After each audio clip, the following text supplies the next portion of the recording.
रघुवर दास BJP के वरिष्ठ नेता के साथ साथ झारखंड के मुख्यमंत्री रह चुके हैं। उन्होंने साल 2014 से लेकर के 2019 तक सीएम के रूप में काम किया। साथ ही रघुवर दास 5 बार जमशेदपुर ईस्ट से विधायक रह चुके हैं। रघुवर दास को 18 अक्टूबर 2023 को उड़ीसा का राज्यपाल नियुक्त किया गया था। उन्हें 31 अक्टूबर 2023 को राजभवन भुवनेश्वर के न्यू अभिषेक हॉल में आयोजित शपथ ग्रहण समारोह में उड़ीसा उच्च न्यायालय के कार्यवाहक मुख्य न्यायाधीश माननीय डॉक्टर न्यायमूर्ति विद्युत रंजन सारंगी ने उड़ीसा के राज्यपाल के रूप में शपथ दिलाई थी।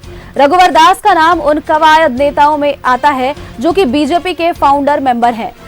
दास 1977 में भारतीय जनता पार्टी में शामिल हुए और इसके अलावा साल 2080 की बात करें तो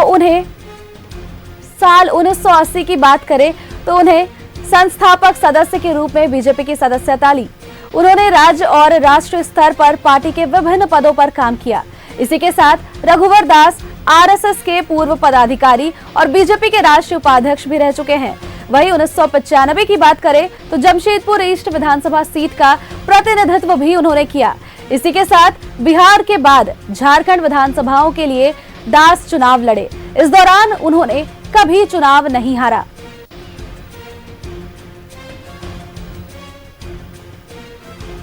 रघुवर दास के सफर की बात करें तो लगातार 5 बार जमशेदपुर से वो विधायक रह चुके हैं। 1977 में जनता पार्टी के सदस्य रह चुके हैं। झारखंड के मुख्यमंत्री रह चुके हैं रघुवर दास। आपको बताया कि 2014 से लेकर 2019 तक ये झारखंड के मुख्यमंत्री रह चुके हैं। 5 साल का कार्यकाल पूरा करने वाले वो पहले सीएम बने हैं। इसी खबर पर अधिक जानकारी के साथ हमारे संवाददाता मनोज जुड़ चुके हैं। मनोज, रघुवर दास ने इस्तीफा दे दिया है उड़ीसा के राज्यपाल के पद से और अब कयास लगाए जा रहे हैं कि फरवरी में वो बीजेपी के राष्ट्रीय अध्यक्ष के रूप में नियुक्त हो सकते हैं। क्या कुछ अधिक जानकारी है मनोज? देखिए, निश्चित तौर पे जब रघुवर दास को राज्यपाल बनाया गया था उस वक्त ही ये कयास लगाया जा रहा था कि कुछ दिनों के ही ये राज्यपाल हो सकते हैं, क्योंकि झारखंड की राजनीति कहें या भारतीय जनता पार्टी का अगर कोई कद्दावर लीडर की बात करें तो ये रघुवर दास है। क्योंकि पहली बार झारखंड में अब तक जब से बिहार से झारखंड अलग हुआ है तब से अब तक अगर किसी सरकार ने 5 साल तक अगर कार्यकाल पूरा किया गया अकेला तो वो है रघुवर दास की सरकार ने।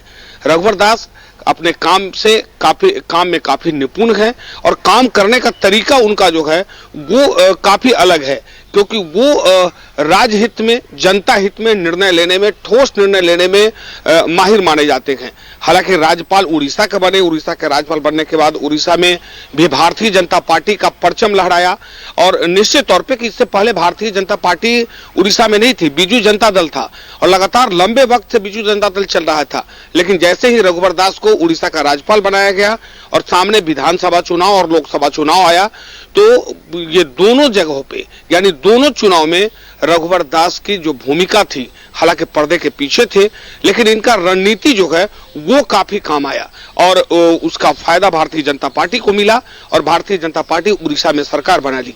और उसके बाद जब झारखंड विधानसभा चुनाव आया तो निश्चित तौर पर यह कयास लगाया जा रहा था कि झारखंड में बीजेपी की सरकार बन सकती है, जिसको लेकर तमाम जो बड़े लीडर है वो लगातार झारखंड में कैंप कर रहे थे। झारखंड में जनसभाओं का भी संबोधित उन लोगों ने किया। ये सब कुछ के बीच जब परिणाम आया तो बीजेपी के खिलाफ परिणाम था। तो कहीं ना कहीं ये भारतीय जनता पार्टी के शीर्ष नेतृत्व को ये खल रहा था कि अगर रघुवर दास होते तो निश्चित तौर पे उनका रणनीति जो है कि यहां भी काम आता और उसका फायदा मिलता, क्योंकि राज्यपाल होने के बाद आप किसी राजनीतिक पार्टी में की बात नहीं कर सकते हैं। आप भले ही पर्दे के पीछे कर सकते हैं, लेकिन आप बीजेपी के हैं और बीजेपी और राज्यपाल अगर हैं और तो खुलकर आप काम नहीं कर सकते हैं। तो वो कहीं ना कहीं बीजेपी को ये खल रहा था कि अगर रघुवर दास रहते तो निश्चित तौर पे झारखंड में भी बीजेपी की सरकार बन सकती थी। अंततः रघुवर दास से भी हमने कई बार बात किया था, जब ऑफ द रिकॉर्ड हमने बात किया था तो वो बार बार कह रहे थे कि अगर ये कमान अगर मेरे पास रहता या हम अगर राज्यपाल नहीं रहते, अगर सक्रिय राजनीतिक में रहते भारतीय जनता पार्टी का, तो निश्चित तौर पे ये तरीका जो था काम करने का, बाकी शीर्ष नेता ने बहुत बढ़िया काम किया। जमीनी स्तर पे जो काम करनी चाहिए थी कि कहां पर वोट बैंक है मेरा, किस वोट बैंक पर हम सेंधमारी कर सकते हैं, तो वो उस पर वो काम करने की जरूरत थी। लेकिन कहीं ना कहीं बीजेपी को ये खला और अंततः ये जो है कि एक बड़े लीडर के रूप में, क्योंकि फरवरी माह में जो है जेपी नड्डा भारतीय जनता पार्टी के जो राष्ट्रीय अध्यक्ष हैं उनका कार्यकाल पूरा हो रहा है, तो कयास लगाया जा रहा है कि अब इन्हें बड़ा पद मिल सकता है, बड़ी जवाबदेही मिल सकती है पार्टी की, क्योंकि ये पार्टी में अब तक कभी भी ऐसा नहीं हुआ कि इतने सालों के लंबे राजनीतिक काल में कि अपने पार्टी के खिलाफ इन्होंने काम किया हो। पार्टी के लिए लगातार ये उस वक्त से जब जेपी आंदोलन से जब इनकी उपज हुई थी उस वक्त से ये लगातार बीजेपी के लिए काम करते रहे, जनसंघ के लिए पहले काम किया, उसके बाद बीजेपी के लिए काम करते रहे, तो कहीं ना कहीं पार्टी जो है उसका फायदा इनको जरूर मिलने वाला है। और यही कारण है, कयास लगाया जा रहा है कि अब यानी फरवरी में 14 फरवरी के बाद, अब तो डेट जो सूत्र बता रहे हैं कि 14 फरवरी के बाद निश्चित तौर पे ये जो है कि राष्ट्रीय अध्यक्ष बीजेपी के बनाए जा सकते हैं। जब बीजेपी के राष्ट्रीय अध्यक्ष बनेंगे तो निश्चित तौर पे बहुत कुछ बदलेगा, क्योंकि जो व्यक्ति जमीन से लेकर ऊपर तक गया है वो आदमी को पता है कि आखिर कार्यकर्ताओं का सम्मान कैसे करना है, कौन से कार्यकर्ता जो मेहनत कर रहे हैं उनको जगह कहां मिलनी चाहिए। और जब ऐसा अगर कोई शीर्ष नेतृत्व सुनता है और समझता है तो निश्चित तौर पे पार्टी और मजबूत होती है।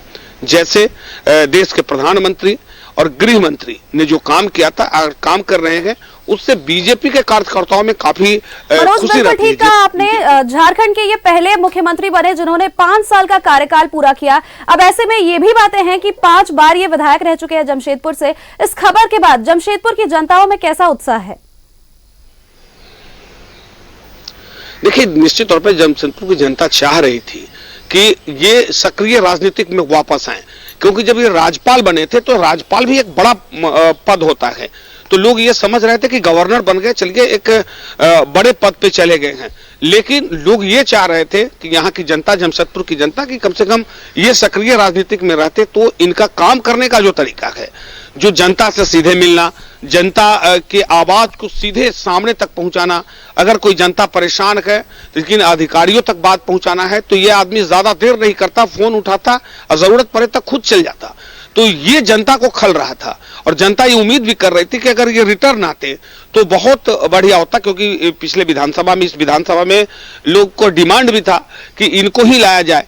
लेकिन अब कुछ कारण रहा होगा, बीजेपी या बड़ी पार्टी है, राष्ट्रीय पार्टी है, लेकिन अब जनता में खुशी देखी जा रही है कि अब सक्रिय राजनीति में, निश्चित तौर पे जब ये इस्तीफा दिए हैं तो कहीं ना कहीं अब सक्रिय राजनीतिक में आएंगे, चाहे वो पद कोई भी हो, लेकिन जब सक्रिय राजनीतिक में आएंगे तो यहाँ के लोगों की भला जो है वो जरूर कर पाएंगे। क्योंकि कोई व्यक्ति अगर 25 साल तक विधायक अगर लगातार रहता है तो आप समझिए कि जनता के अंदर कितना वो आदमी प्रवेश कर चुका है। बिल्कुल, जनता का तो प्यार रघुवर दास को मिला ही है। अब देखना यह है कि आगे क्या होता है। बहुत बहुत धन्यवाद आपका तमाम जानकारियां हम तक साझा करने के लिए। काफी महत्वपूर्ण जानकारी आपने हमें दी।